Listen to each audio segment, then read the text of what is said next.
Bismillahirrahmanirrahim. Assalamualaikum warahmatullahi wabarakatuh. Yang terhormat Pak Yai, Ketua Perkumpulan SMK Pesantren Provinsi Jawa Tengah, Pak Mustamir Wildan, staf para pimpinan pondok pesantren, Ibu Bapak dari perwakilan pemerintah, terutama KCD, Pak. Oh ya, mau. Sudah hadir Pak Dirjen. Mungkin kami hanya menambahkan gitu ya, bukan menambahkan. Kalau Pak Dirjen sudah menyampaikan, kami sebagai supporting system stafnya mengaminkan ya Pak. Karena beliau sudah banyak menjelaskan. Tambahan satu, memang ada Pak Dirjen program 4.0 ya Pak Dirjen ya. Nah, 4.0 itu ada di kami di bidang peserta didik Direktorat SMK. Itu untuk kawasan ekonomi khusus dan kawasan industri. Dan bidangnya ada 5 sektor. 5 sektor itu juga ditetapkan oleh Bappenas. Nah, silakan nanti bapak-bapak dari SMK komunitas pondok pesantren gitu untuk juga mendaftar melamar gitu. Karena itu yang tidak masuk ke SMKPK tapi lebih ke arah 4.0.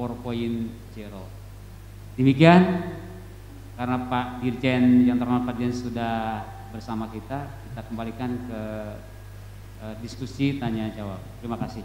Assalamualaikum warahmatullahi wabarakatuh. Assalamualaikum. Tenang. Monggo Bapak Ibu sedaya, kita saatnya untuk diskusi bareng-bareng. Mungkin jenengan tadi apa yang disampaikan Pak Wikan atau Pak Jahani bisa jenengan tanyakan apa yang belum bisa dipahami oleh jenengan, atau misal ada sesuatu yang grudel di jenengan tentang apa yang disampaikan oleh Pak Wikan tadi, monggo disampaikan di media ini. Monggo yang pertama Gus Basar. Nggih, 3 dulu. Yang depan dulu nih itu ya, mangke untuk termin kedua selanjutnya. Sebut namanya terus dari instansi mana ngoten Pak.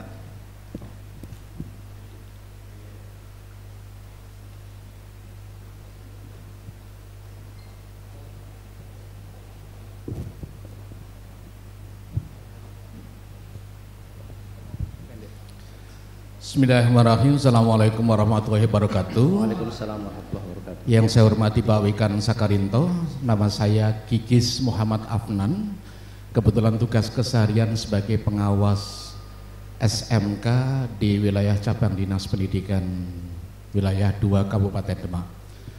Baru saja saya mendengarkan informasi dari Pak Wikan Sakarinto bahwa tahun 2022 ini akan segera launching namanya kurikulum prototype. Apakah ini merupakan pengembangan dari kurikulum operasional yang sementara ini baru diterapkan di sekolah pusat keunggulan atau Center of Excellence, ataukah semua SMK yang berada di wilayah Negara Kesatuan Republik Indonesia mulai akan diterapkan kurikulum prototype? Ini yang perlu kami pertanyakan. Dan pada dasarnya adalah kami memahami apa yang disampaikan oleh Pak Wikan melalui lagu bukti lebih dari teori. Tidak usah banyak teori, tetapi yang terpenting adalah siswa SMK itu adalah siap kerja, santun, mandiri, kreatif. Sebagaimana tagline SMK bisa SMK hebat, tujuan utamanya adalah itu. Saya termasuk pengawas yang mungkin berpikir gila, nggak usah pakai kurikulum. Yang penting pokoknya sekolah itu dilatih memiliki kemampuan komunikatif, hospitality. Hospitality itu artinya ramah, karena keramahan ini yang sangat dibutuhkan. Oleh karena itu saya sependapat dengan Pak Wikan Sakarinto, kalau ternyata memang kurikulum serahkan saja kepada sekolah. Bagaimana mekanismenya, yang penting pokoknya endingnya siswa SMK itu betul-betul siap kerja, santun, mandiri, dan kreatif. Saya kira itu Pak Wikan Sakarinto. Terima kasih. Assalamualaikum warahmatullahi wabarakatuh. Waalaikumsalam. Saya langsung jawab ya, mohon izin, karena pertanyaannya sangat substantif sehingga menjadi basic pemahaman semuanya. Terima kasih Bapak untuk pertanyaan yang luar biasa. Jawabannya adalah betul sekali. Apa itu kurikulum prototipe? Adalah kurikulum yang saat ini sudah diterapkan di SMKPK. Itu adalah kurikulum prototipe. Tapi dengan sedikit pengembangan dan penyempurnaan pada P5BK, Proyek Penguatan Profil Pelajar Pancasila dan Budaya Kerja. Ya, itu lebih komprehensif. Serta memastikan mata pelajaran project based learning atau proyek kreatif dan kewirausahaan itu benar-benar bukan project-projectan, tetapi project betulan pesanan dari customer. Jadi jawabannya betul. Kemudian yang kedua, kalau Bapak Ibu yang belum pernah mencoba atau belum melihat kurikulum yang baru itu seperti apa, bisa bertanya ke SMKPK yang sudah mencoba atau melihat sendiri langsung di strukturnya. Memang itu kurikulum yang kita bikin jauh lebih fleksibel, adaptif. Fleksibel, adaptif, dan lincah atau agile. Jadi itu pemahamannya, kurikulum bukan lagi resep yang detail harus itu 3 kali sehari. Kalau lupa saja, ulang lagi minum obat 3 kali sehari. Jadi bukan resep, bukan preskriptif, tetapi lebih pada struktur yang ujungnya silahkan memerdekakan guru dan kepala SMK untuk mengisi proyeknya apa. Cara pembelajarannya itu sama-sama teknik mesin, tapi teknik mesin di daerah Jakarta sama teknik mesin di daerah NTT beda. Ya, ya, monggo. Kalau memang nanti kurikulum prototipe ini ditetapkan, memang saat ini memang saatnya kita memang harus selalu mengikuti sosial media. Tetapi kadangkala kemarin baru saja khususnya di cabang dinas wilayah 2 kemarin itu ada permintaan mengisi supervisi mutu dari LPMP kalau tidak salah. Padahal mestinya sejak 2021 Direktorat Jenderal Pendidikan Vokasi sudah ada namanya aplikasi penjaminan mutu, input, proses, output, outcome, dan impact. 55 pertanyaan kalau tidak salah, 58 pertanyaan, tetapi lampiran pendukungnya yang memang cukup banyak. Ini karena secara administratif memang ada perintah dari Dinas Pendidikan Provinsi, sehingga kadangkala kita mengalami kegamangan, keraguan, ini saya mau ikut diksi atau mau ikut LPMP. Kalau struktur organisatoris mestinya LPMP itu di bawah Dikdasmen. Ya. Sedangkan kalau APM itu kan berada di bawah 7 satker balai besar. Ya, ya. Jawabannya APM. Oke. Sementara yang dari Ya. LPMP itu untuk PAUD Dasmen. Terima kasih Pak. Ya. Baik. Ya, mungkin mengatakan demikian. Tadi kembali ke tadi, kurikulum yang baru itu kurikulum yang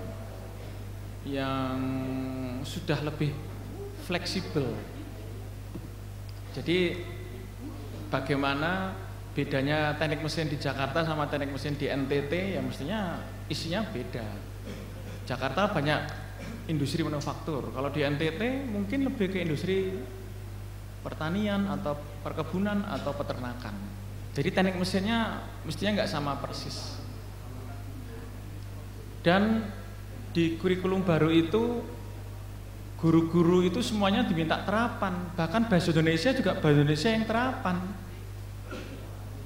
Nggak ada bahasa Indonesia dapat 9 tapi nggak bisa ngomong anaknya. Jadi nanti guru bahasa Indonesia bisa mengikuti project based learning sambil ngelihat anak itu bikin laporan, bikin presentasi, komunikasi itu dinilai dari situ. Jangan bikin ujian-ujian yang jawab soal. Wah, kayak mau masuk sastra Indonesia, S1 sastra Indonesia. Aneh-aneh 100 soal gitu tentang bahasa Indonesia. Bahasa Indonesia itu praktek gitu, udah. Bagaimana membuat kalimat-kalimat presentasi, bagaimana presentasi membuat report. Dan kembali lagi tadi LPMP, betul, LPMP enggak apa namanya, ternyata tidak bisa mengcover SMK. Jadi memang balai besar yang kita kerahkan untuk mengcover SMK. Baik, monggo. Semoga. Matur nuwun. Kayaknya untuk teman-teman yang sudah pelatihan KOSP kemarin nanti bisa nge-share dengan teman-teman yang belum mengikuti pelatihan penyusunan KOSP, sehingga nanti semua dari SMK pesantren ini sudah mengetahui isi dan model dari kurikulum terbaru itu seperti apa. Dan kayaknya nanti tadi pengurus-pengurus itu ingin nanti ketika pertemuan selanjutnya itu yang jenengan tadi sampaikan, jadi ada pelatihan untuk penyusunan kurikulum tadi itu yang jenengan mendatangkan tim ahli jenengan itu. Ini kayaknya penting sekali. Ngoten nggih. Monggo selanjutnya dari Gus Basyar. Bismillahirrahmanirrahim. Assalamualaikum warahmatullahi wabarakatuh. Waalaikumsalam warahmatullahi wabarakatuh. Mukadimah sugro saya itu innalillahi wa inna ilaihi rajiun.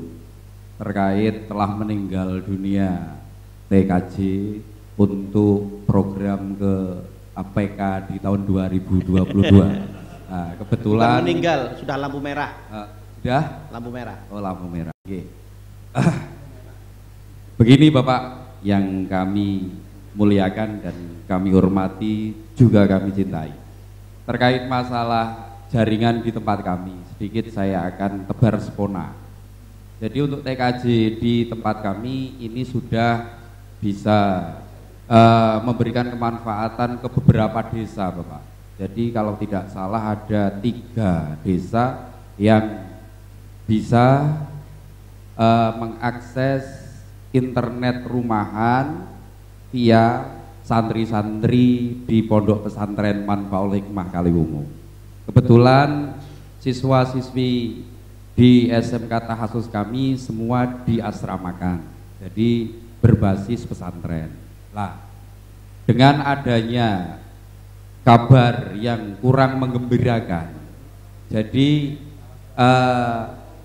kemarin kami bersiap setelah mendapatkan hospitality, alhamdulillah kita dapat di tata boganya, alhamdulillah. Juga sudah bekerja sama dengan beberapa perusahaan, meskipun masih perusahaan kecil-kecilan, karena demografi atau geografi di sekolah kami itu nantinya di tengah-tengah industri. Jadi ada kawasan industri Kendal yang di situ nanti kita ada di tengah-tengah kawasan tersebut. Alhamdulillah komunikasinya cukup intens kami dengan pengelola kawasan tersebut. Alhamdulillah untuk keseluruhan kejuruan kami ada 3. 1 tata busana, yang kedua jasa boga, yang ketiga adalah TKJ. Itu semua muaranya di kitab-kitab yang kita kaji. Zaman dahulu para sahabat itu kalau tidak menjahit ya masak gitu aja. Nah, alhamdulillah untuk TKJ-nya itu bisa diakses semua warga. Kemarin sudah ada laporan kepada saya, ya tidak banyak sih Pak. Alhamdulillah setiap bulannya dapat sekitar 17 sampai 18 juta. Jadi untuk pengelolaan terkait masalah jaringan internet ke 3 desa. Jadi ada Mororejo, Kutoharjo, dan ada Wonorejo. Itu bisa kita akses lewat bekerja sama dengan Telkom. Terus terkait masalah yang untuk yang tata busana. Alhamdulillah juga ada beberapa perusahaan yang kemarin menawarkan untuk meminta dibuatkan seragam, tapi materialnya dari sana. Nah, terkait masalah tadi kurikulum yang panjenengan sampaikan, kami berharap dengan sangat. Sekali lagi, kulo tahu kiti mawon dawuhipun saking Gus Miftah. Jadi untuk ke depan nanti tempatnya di tempat kami saja terkait masalah apa itu kurikulum dan ahli di bidang kurikulum dihadirkan dan jenengan bisa hadir di tempat kami tidak jauh beda Pak. Jadi mewah, mepet sawah. Mengatakan yang saya tanyakan sepeda mali untuk TKJ itu bagaimana untuk apa itu nggih? Kersane ada kemungkinan meskipun tipis Pak. Meskipun tipis untuk mendapati program PK di tahun 2022 menika kula nyuwun arahanipun. Mekaten Assalamualaikum warahmatullahi wabarakatuh. Waalaikumsalam warahmatullahi wabarakatuh. Ini Gus Basar niki tadi tanya gini Pak, iki ono origin ora? Aku pengen nyanyi karo Pak Wikan, tadi seperti itu. Makanya ini juga penyanyi nih Pak, ini dan lagunya dari Pondok Mambaul Hikmah ini lagi viral di pesantren. Iya, Manhik. Jadi dia menciptakan lagu, kemudian di pesantren itu viral lagu ini sing Bapak Ibu Pulo Matur itu ya, itu penciptanya piyambake yang sekarang itu. Nanti kita langsung menuju TKP di YouTube-nya. Ada di YouTube kan mesti nanti. Nanti kita duet Gus. Matur nuwun. Jadi memang ngaten ya. Di dunia ini memang untuk teknologi itu memang tidak ada yang abadi, itu jelas lah. Kalau dulu di tahun 90-an kuliah pemrograman komputer. Serius. Ini kepala sekolah gila nih Pak. Siap. Kalau Pak pengawas tadi berpikiran gila, bukan pengawas gila Pak. Jadi. Ya baik, saya lanjutkan ya, nyun sewu. Jadi memang dulu di tahun 90-an kan kebayang. Kalau kita belajar IT atau TIK di tahun 90-an apa yang diajari? Fortran, Basika, apalagi itu? Fortran, Basika atau WordStar gitu ya. Kan kalau kita merasa belajar itu dan sudah bisa kerja hanya bertahan 5 tahun kan. Setelah itu teknologi terus berubah dan berkembang.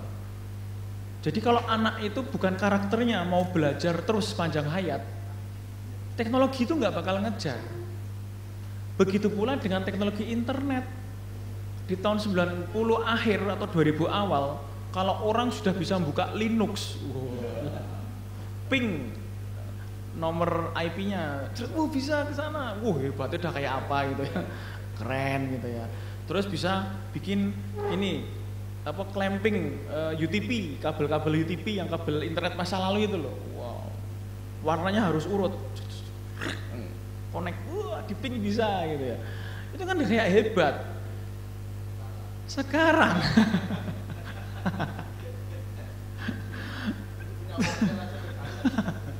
jadi memang teknologi terus berubah. Itu sudah keniscayaan. Sehingga mohon jangan kaget.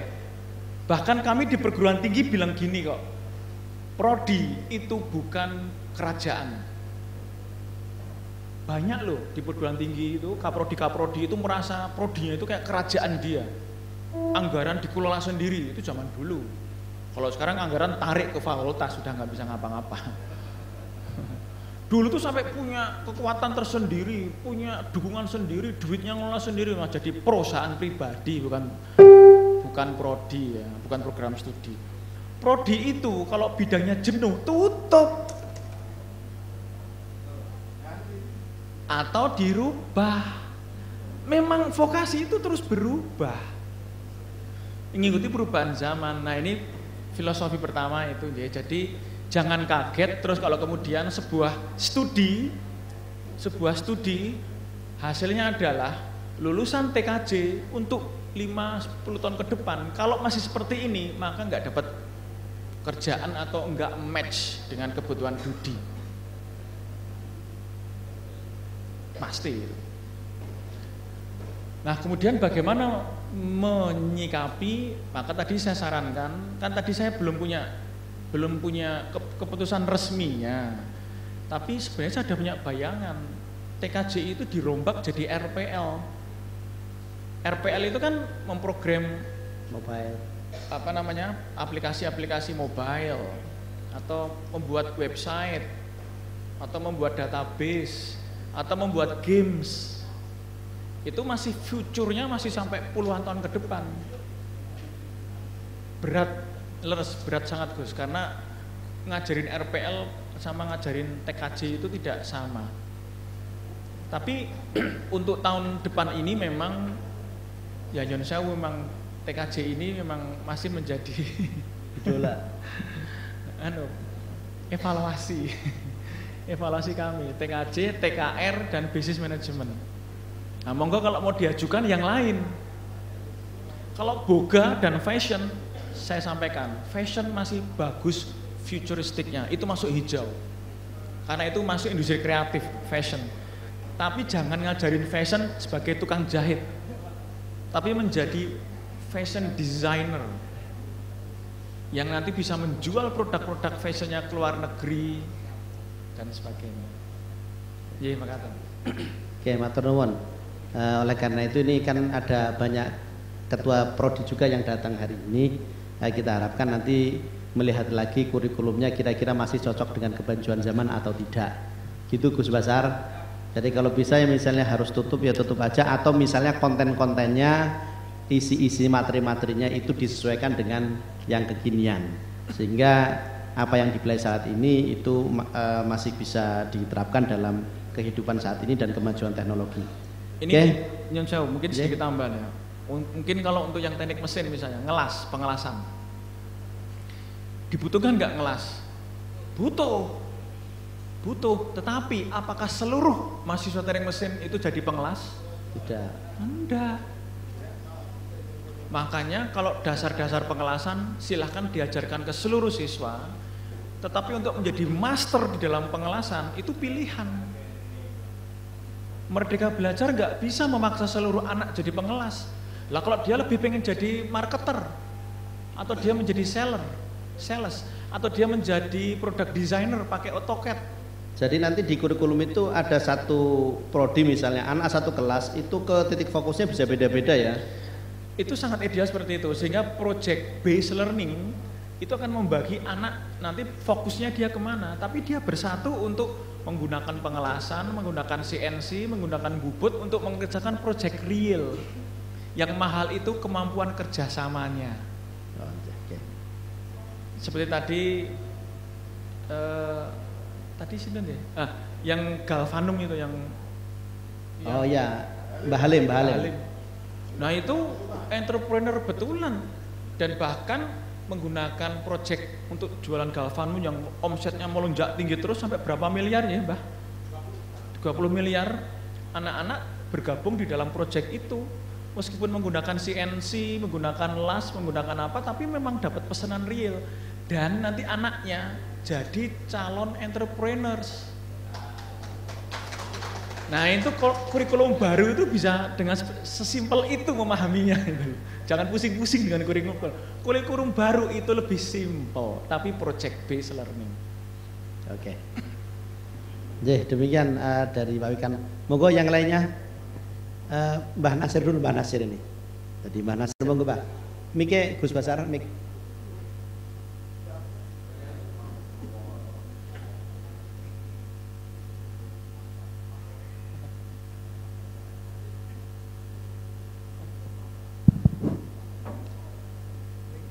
Assalamualaikum warahmatullahi wabarakatuh. Waalaikumsalam warahmatullahi wabarakatuh. Yang kami muliakan Bapak Wikan, semuanya yang hadir, khususnya Bapak Sogeng Bebet, Bapak Fadoli, dan Yai Mustamir, staf pengurusnya semua, komunitas pesantren Jateng.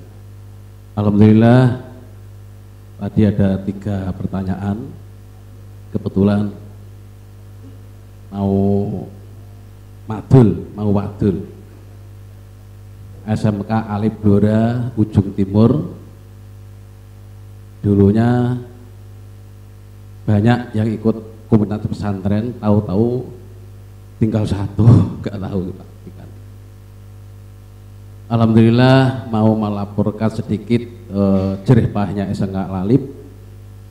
Sebelumnya ikut komunitas pesantren. Saya ini balik kampung tuh saya guru saya betul, karena dulu SMK pesantren 2010 berdirinya semua ngelaju. Setelah itu Pulau Sowan Tengen balik kampung, wes pokoknya Mbah Nasir komunitas kon mondok. Alhamdulillah sekarang mondok semua Pak Fikan semua. Satu, alhamdulillah dulu ketika Pak Direktur Pak Mustafirin dikasih sumbangan 350 juta, bisa mendirikan industri mesin open kacang. Itu satu laporan saya. Sudah eksis, sudah jalan bertahun-tahun. Sebab kendalanya belum punya badan hukum, belum punya mitra kerjasama. Kendalanya setiap setor di mana-mana itu disuruh ninggali dulu, artinya tidak cash, diutang. Semua diutang. Nah, selanjutnya kemudian 1 bulan 3 bulan janji 1 sampai 3 bulan, akhirnya sama dongkrok. Itu kendalanya pabrik itu. Nah, itu membutuhkan saya matur Pak Gubernur, Pak Ganjar, sering di rumah saya Pak Ganjar itu, pondok saya. Gimana Pak, saya dicarikan modal, banyak bayain. Saya WA, modal dari mana Pak? Dari bank. Jawab Pak Ganjar. Alhamdulillah itu yang pertama kali yang jurusan TPHP, teknologi hasil pertanian. Dulu sudah Pak Menteri, Pak Muhajir, Pak Mustafirin sudah pernah bahkan sana ditanya Pak Mustafirin bahwa besok insya Allah nanti bisa program ini dibesarkan untuk SMK pesantren wisata religi seperti itu Pak. Keduanya yang kejuruan ternak, alhamdulillah ini saya merasa terima kasih dari Allah Subhanahu wa taala dan dukungan rekan-rekan kita. Ya jurusan unggas peternakan sudah bisa mendirikan ayam broiler 24.000. Itu alhamdulillah. Jadi anak-anak dulu ditanya Pak Mustafirin setelah lulus jangan kerja di mana-mana di mana, buatlah industri sendiri mana seperti itu. Alhamdulillah ini saya merasakan hampir 2 tahun setelah lulusan SMK sudah kerja di situ, gajinya sudah mencapai 3 juta per anak. Alhamdulillah. Dan hasilnya juga bisa di rata-rata dengan yayasan dikasih, dengan guru-guru merasakan semua. Dan yang lebih hebatnya Pak Pihan, setiap ada acara, lapangan pengajian semua itu bisa merasakan iwaknya, ayamnya itu rumah. Ini sudah saya teman-teman Gus Mita sudah banget, Gus Musafa sudah, dan SMK Lalip karena kejuruannya peternakan bisa memfasilitasi, bisa jadi pendampingan sampai berhasil. Ini alhamdulillah anak didik kita, santri saya dijadikan yang sudah jadi PPL banyak Pak. Alhamdulillah di PPL. Ini setiap blura itu ada 35 kandang, anak kandang itu yang kandangnya itu yang permanen. Jadi sudah pakai bukan AC, blower semua, yang pakai blower. Alhamdulillah setiap ada kandang baru anak didik saya 2 itu disuruh brooding Pak. Brooding 14 hari sampai 1 bulan. Ini diminta Jawa Timur. Alhamdulillah barokah teman-teman Mbah Lim semua. Alhamdulillah ini laporan dengan saya dengan peternakan. Yang ketiga itu juga 4 kejuruan. Tadi Pak Bekan mengatakan bahwa TKJ dan TKR, bukan TKR yang PSM, nah, itu mau digeser. Nah, ini saya kan detik-detik ini sama juga, detik-detik yang enggak khawatir lah istilahnya. Mohon minta dukungan Pak Dirjen dari Kota Blora, karena setelah Bupati saya baru ini Blora, insya Allah Bapak Jokowi besok Jumat besok itu mau meresmikan bandara Kelurahan Blora dan bendungan se-Asia Blora. Alhamdulillah, mohon doa restunya, dan alhamdulillah saya kemarin KTP saya diminta besok ikut mendampingi Pak Jokowi. Alhamdulillah. Mudah-mudahan SMK pesantren selanjutnya bisa maju dan bisa ke depan. Mohon maaf Bapak Fikan tadi bisa dipresentasi bahwasanya SMK pesantren ini rujukannya kemarin Pak Mustafirin rujukannya itu Jawa Tengah untuk contoh. Nanti bisa lulus SMK pesantren dan swasta itu berapa banyak mana yang pengangguran teman-teman. Setuju ya? Itu memangnya saestu, jadi sekolah-sekolah swasta setelah lulus banyak pengangguran itu nanti bisa dipresentasi banyak mana yang lulusan dari SMK pesantren dan tidak. Sekian, terima kasih. Mohon maaf. Assalamualaikum warahmatullahi wabarakatuh. Waalaikumsalam warahmatullahi wabarakatuh. Matur nuwun. Leres sangat. Yang terakhir tadi leres sangat. Jadi ukurannya ya BMW pekerja atau melanjutkan studi atau wirausaha. Kalau SMK bisa melakukan tertiary study, mohon kami diyakinkan. Karena Nyun Sewu, kami juga sudah melakukan tertiary study secara nasional. Kami melakukan tertiary study, tapi memang khusus tidak untuk pesantren semuanya. Hasilnya sama dengan survei BPS. Jadi saya juga nggak terlalu berani merilis hasil tertiary study kami. Nah, kalau memang